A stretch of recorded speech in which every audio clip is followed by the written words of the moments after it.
Right. Hi, everybody. Welcome on in.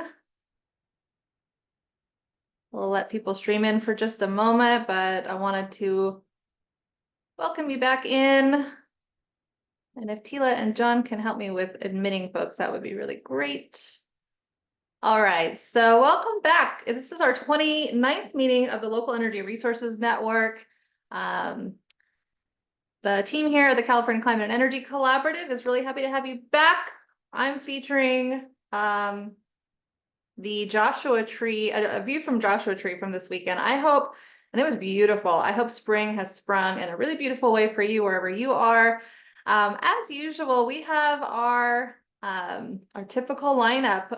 We're going to go through Opportunity Roundtable. We have a featured speaker, a few featured speakers today. We have an Opportunity Spotlight from the California Energy Commission.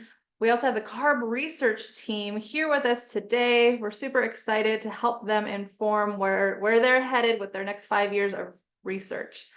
And then we'll close ourselves out, and you'll also have that 15-minute optional bonus breakout. But as always, we're here to help you access opportunities that can help you advance your local energy and climate goals. And so, yeah, let's go ahead and dive into opportunities. And so here's the this month's hyperlinked cheat sheet. So you'll be able to dive in further. You'll get all of these materials. You'll see Tila, she's going to be dropping in links as I talk. You should drop in links as well if there's opportunities you're aware of that we have somehow missed. Please tell us about it. I'm going to focus on the highlighted programs that are on this page. A couple of things here, I wanted to highlight that a couple of things have been extended, a couple of funding opportunities. So you can see the CEC EPIC Grid Supportive Transportation Electrification Grant. You got a little more time there, just 3 more days until now, from now. Also the CEC's geothermal grants due May 3rd. You can see here just by the highlights, so much happening with CEC, OPR, and DOE primarily, as well as some others. OPR's got 2 opportunities available right now. I'm going to cover both of those at the same time. They're both sort of more in the resilience realm than we typically sit. We typically sit more on the mitigation side, but I wanted to mention it. So they have an extreme heat and community resilience program. That grant is due April 23rd. You have to complete a pre-application form first and then be invited for the full application. It basically funds planning projects for extreme heat up to $750,000 or implementation projects up to $4 million. I mean, that's exciting to actually have that scale of resource for implementation. And it's to reduce the impacts of heat and build community resilience. Local and regional public entities are among those that are eligible. The other one that's highlighted here from OPR is the adaptation planning grants. This is round 2 of this program. There's $9.5 million in this round. It's not due until May 20th, so there's some time. And it's intended to help fill local, regional, and tribal planning needs, provide communities with the resources to identify climate resilience priorities, and support the development of a pipeline of climate resilient infrastructure projects across the state. And I bring it up here because they actually do mention climate action. So those of you some of you are doing climate action with adaptation and rolling it into the same plan. This is a rare opportunity to fund that kind of work.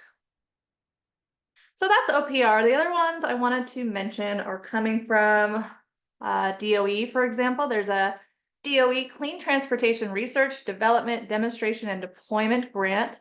The concept papers are due May 2nd. So a lot of these you're seeing, right? These phased applications where you have to submit something first and then kind of be invited for the full application. There's over $45 million in new funding for projects that will advance research, development, demonstration, and deployment critical to achieving net zero greenhouse gas emissions in the transportation sector. This one's kind of highly technical. They want to see things like next generation phosphate-based cathodes. I don't even know what that is. Some of you might. But I figured some of you, actually local governments are eligible here, as well as nonprofit entities and even institutes of higher education. And I think some of you would make maybe really good demonstration sites for something like this. And I know transportation decarbonization is a tricky area in your climate action plans that you're looking to address. So this was a bigger dollar item that I wanted to bring to your attention. Another one here we're going to spend more time on is the CEC's Local Government Building Decarbonization Challenge. So I won't talk much about that because Vanessa's going to talk to you about it in just a minute. I also wanted to bring up another one from the CEC. We've talked about this one before, Community Energy Reliability and Resilience Program. So this one is, we helped submit some joint comments on this when it was in the guidelines stage, and it's available now. So it's not due until July 12th.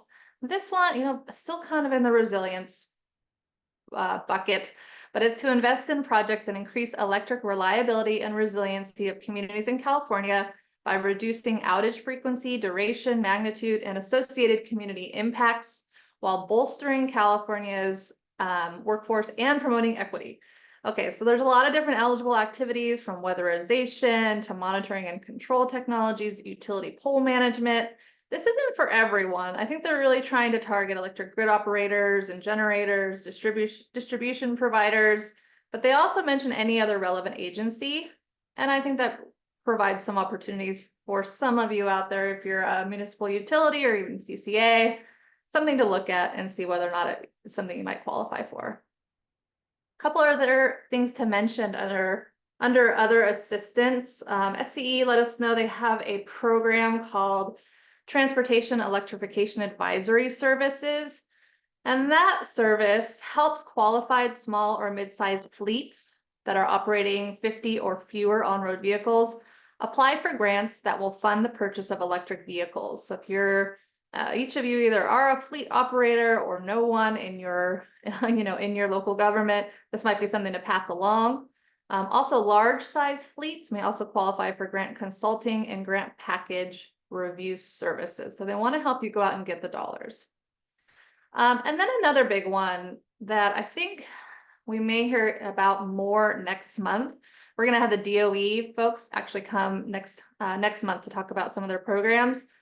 But there's a Clean Energy to Communities. It's called C2C program, and it's really interesting. There's 3 parts of it. One is a peer learning cohort.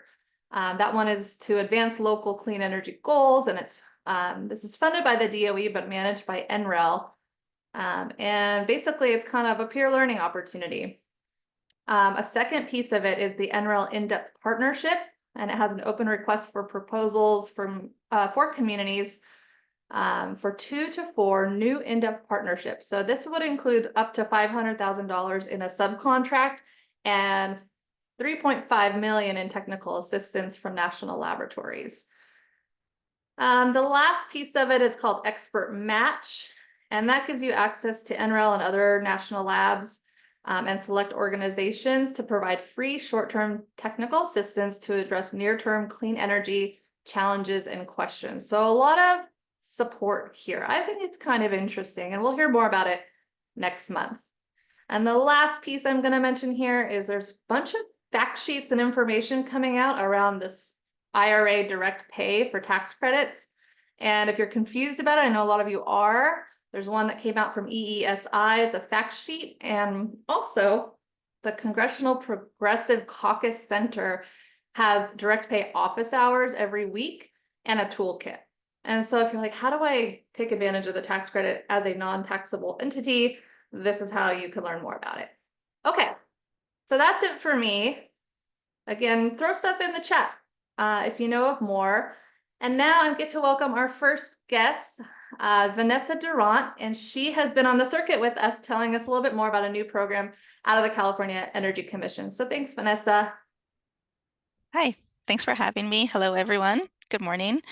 My name is Vanessa Durant. I am the Decarbonization Incentive Specialist at the California Energy Commission and the Program Manager for the Energy Efficiency and Conservation Block Grant Program.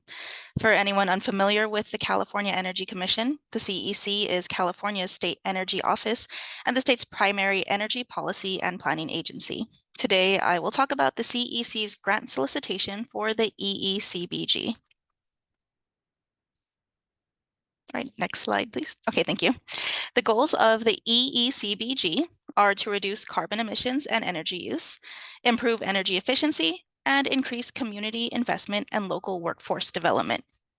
Additionally, the federal Justice 40 initiative, Justice 40, directs 40% of the overall benefits of certain federal investments to flow to disadvantaged communities. The grant program the CEC has developed addresses the Justice 40 initiative to support communities that are marginalized, underserved, or overburdened by pollutions, and propose benefits in the areas of climate change, clean energy, and energy efficiency. Next slide, please. Okay, thank you. Funding for this program, which is administered by the United States Department of Energy, comes from an appropriation of $550 million from the Infrastructure Investment and Jobs Act, IIJA. IIJA funding that was made available in 2021 under the EECBG allocated funds directly to state and certain local jurisdictions through a formula allocation based on population thresholds. Local California jurisdictions were directly allocated almost $45 million, with the allocation to the state of California at $4.5 million. Federal law requires that at least 60% of each state's formula funding be allocated to local governments that were not eligible for direct funding. 17 counties and about half the cities in California were eligible for direct formula funding, which leaves 41 counties and hundreds of cities that are eligible to receive at least 60% of the state's allocation. Next slide, please. Using these funds, the CEC has released a grant funding opportunity called the Local Government Building Decarbonization Challenge. The program is open to local governments or groups of jurisdictions applying as a consortium. It offers a menu of project activities that applicants can combine to build projects customized to their community's needs. These project activities focus on adoption of energy efficiency and other similar measures to support building decarbonization in alignment with the statewide goal of decarbonizing California by the year 2045. Eligible projects will be limited to planning activities to avoid the complexities and time delays of California Environmental Quality Act, CEQA, and the National Environmental Policy Act, NEPA reviews. Applications are due May 20th.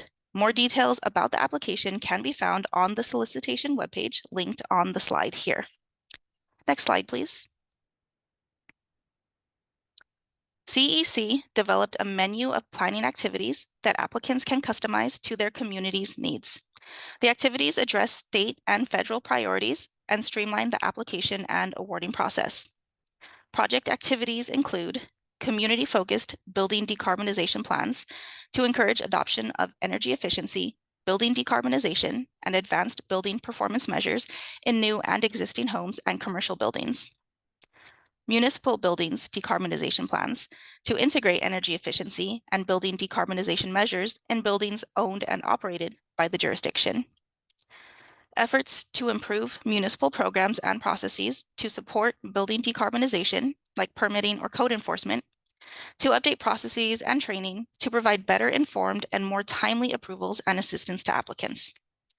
Codes, ordinance, and voluntary measures development to adopt local codes or ordinances that are more stringent than the state's building energy code, and workforce development activities to attract new workers into high demand trades, train them in current technologies and designs, and prepare them to adapt over time to new developments in their fields. Next slide, please. Federal law requires that 60% of the funding allocated to California must flow to local governments that were not eligible to receive a direct allocation. Additionally, these funds must be committed to those local governments within 180 days of the state receiving the award. To meet this tight timeline and make sure the funds are committed in time, we developed a streamlined application process that reduces the complexity of applications by providing a menu of project activities described in the previous slide. Next slide, please. Of the state's allocation of $4.5 million, more than $2.7 million is available for local governments that were not eligible for a direct allocation, and more than $1.3 million is available for any local government. Awards will range from $250,000 to $400,000 for successful applicants applying either as an individual local government or a consortium. Some key dates for this program The deadline to submit applications is May 20th, and the CEC anticipates granting awards by this fall. Questions and answers from the pre-application workshop and written questions will be distributed April 23rd.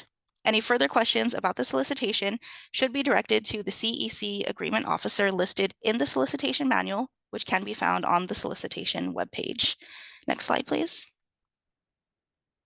Here is a screenshot of the solicitation webpage. When you visit it, you can see our submission deadline is May 20th. The question and answers will be distributed April 23rd. And at the bottom right, you can see the solicitation contact information where it says, please contact the Energy Commission Agreement Officer within the solicitation manual, which is on that webpage. Next slide, please. I have included the link for the solicitation again here. Please keep in mind that any questions must be directed to the CEC agreement officer listed in the solicitation manual, which can be found on the solicitation page. Questions and answers will be distributed on April 23rd. Applications are due on May 20th. You can subscribe to receive emails from the CEC about this and other funding opportunities. I have included a list of relevant subscription topics. Just visit the link at the bottom of the slide and select one or more of the topics listed to receive updates about this and similar programs. And that concludes my presentation about the EECBG program. Thank you for your time and attention, everyone. All right, thanks, Vanessa. Really appreciate it. Folks, she's going to hang around, and if you have questions for her, you can throw them in the chat, and she can answer those for you in the chat. So yeah, if you didn't get a formula grant, this is one to look out for with the ECBG program. All right, we're gonna move into the meat of our conversation because you guys get an opportunity to inform CARB research, and I want to give as much time to that as possible. So I get to hand off to a couple of our featured speakers today.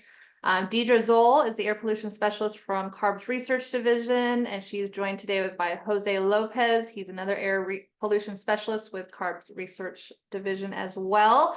I participated in one of their workshops, and it's pretty fantastic. And I gave some ideas based on our conversations as a network on things that the kind of information needs that folks like you working on the ground might really need from an agency like CARB to do your work more effectively. So with that, I'm going to hand it off to Deidre and Jose. Thanks so much for being here. Hey all, thank you so much for having us. John, I think if you can put those slides up. Hi, as Angie said, my name is Deidre Zoll. I use she, her pronouns. I work in the research division at California Air Resources Board, also called CARB. And I'm joined by a colleague and friend, Jose, who uses he, him pronouns. And we want to just thank everybody for asking us to join this space and discuss some potential future research projects. So next slide, please. For today's agenda, we're hoping to hear from you about what research needs you might have, especially around climate mitigation, health, and sustainable communities. And before we jump into that, we'll give you just a very quick down and dirty overview of CARB's research program, including some of our research drivers, but we'll reserve the majority of our time for 2 breakout rooms focused on those research needs related to climate mitigation and sustainable communities. So next slide, please. For folks that may need a reminder, CARB is the state agency that's in charge of air quality and climate mitigation, and our work predominantly focuses on air quality standards, environmental justice, climate change, mobile source emissions, and sustainable communities. And those priorities really reflect our mission to provide clean air for all Californians. So we lead California's efforts to reduce climate change emissions through measures that promote more energy efficient and resilient economy. And in addition to that, we research causes and effects of air pollution to identify potential solutions. And in doing so, we pay particular attention to communities that are most at risk. Next slide, please. Next slide. So we are part of the research program, and that is supporting CARB's mission to enact air pollution and climate change measures. And we provide sound science to support CARB's various programs. We have an annual budget of about $4 to $6 million a year, and we fund around 10 to 12 research projects a year to inform our program needs. Next slide.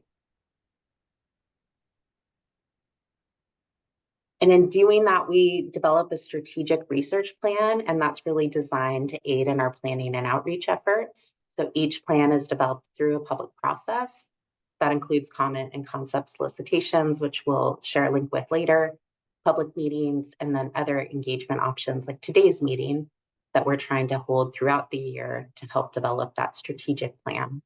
And that's really informing our research priorities and accounting for kind of future programmatic needs, upcoming regulations, or air quality or climate goals that we are required to meet. And so it helps us think about how we select projects each year.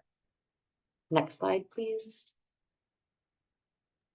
Before I turn it over to Jose, I just want to say that we do place a strong emphasis on racial equity and environmental justice in our research, and that impacts how we approach our research prioritizations as well as the type of projects that we fund.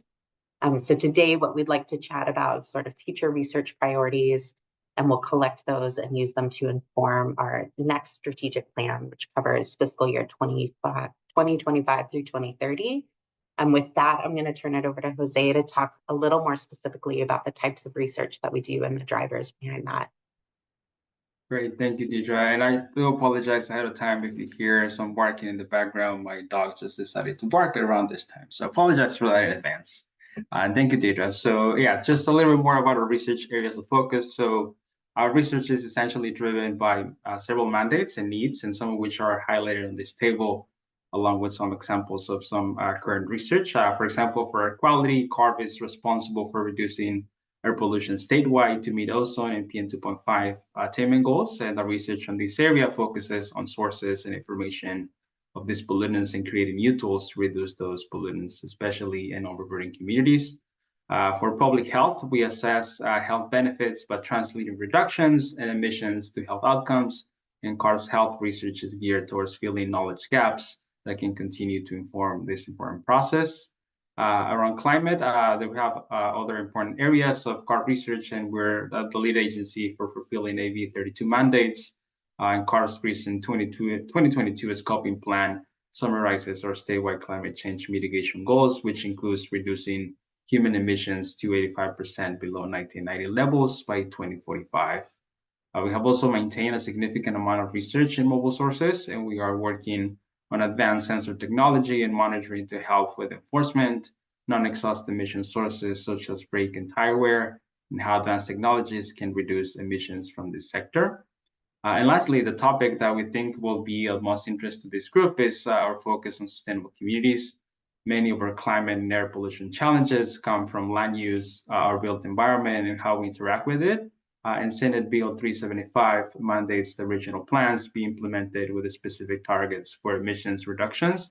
We are tracking metrics like BNT reductions, greenhouse gases by region, numbers of housing units and types added over time.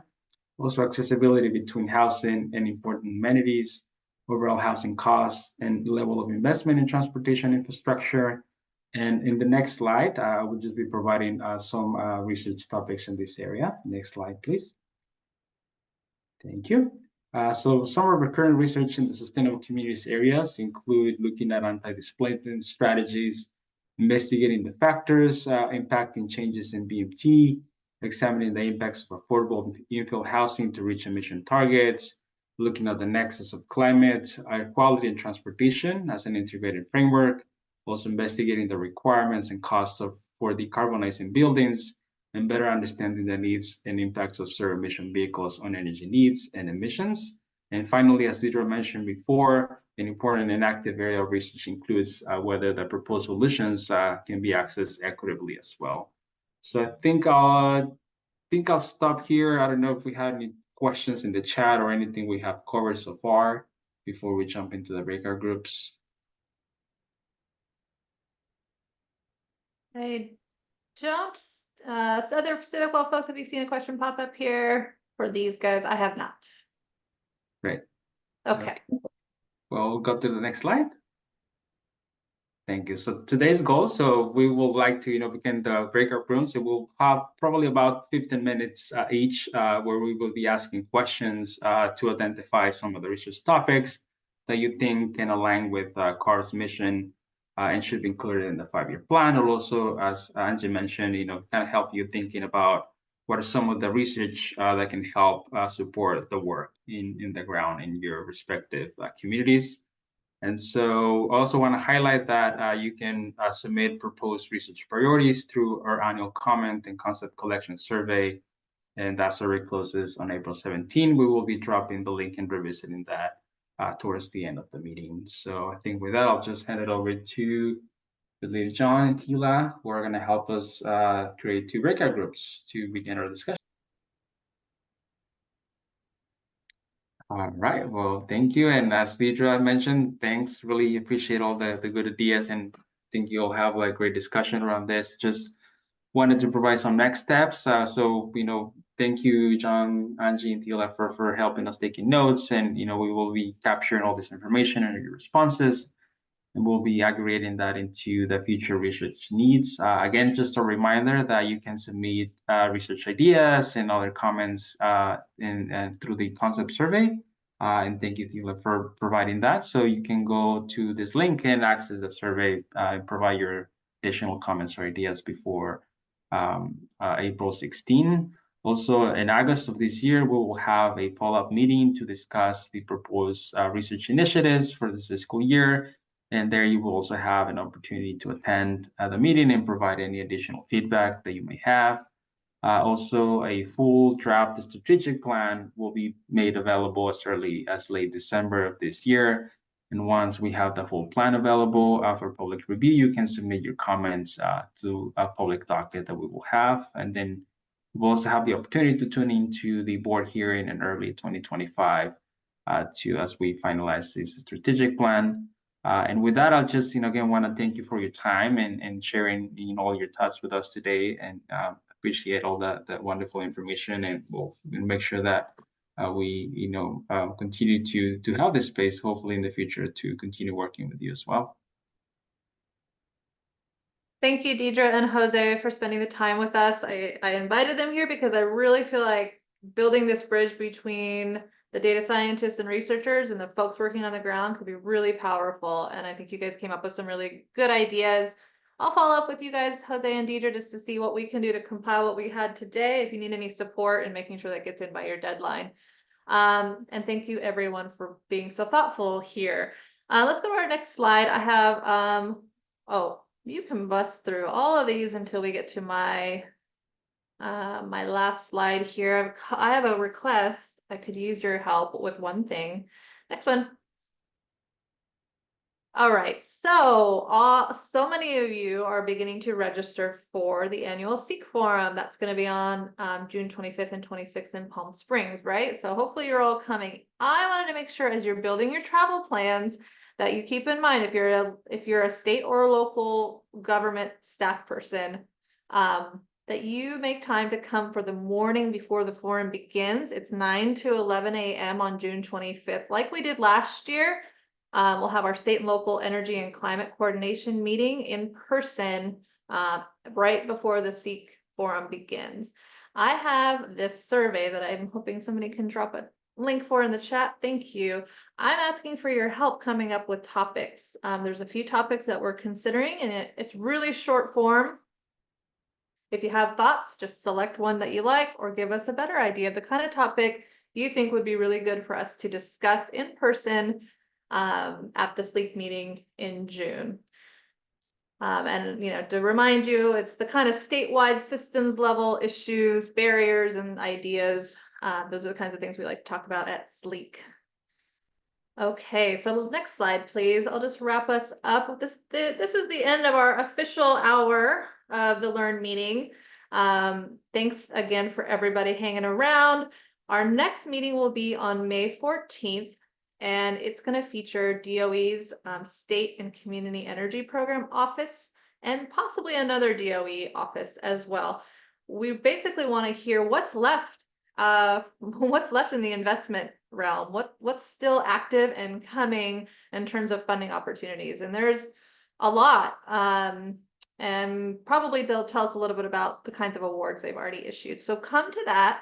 We will not be meeting in June since we're going to get together in person at the CEC Forum. And as always, share this invitation with others, other people that you know that are really looking to advance their ability to access all these opportunities. So thanks for your time.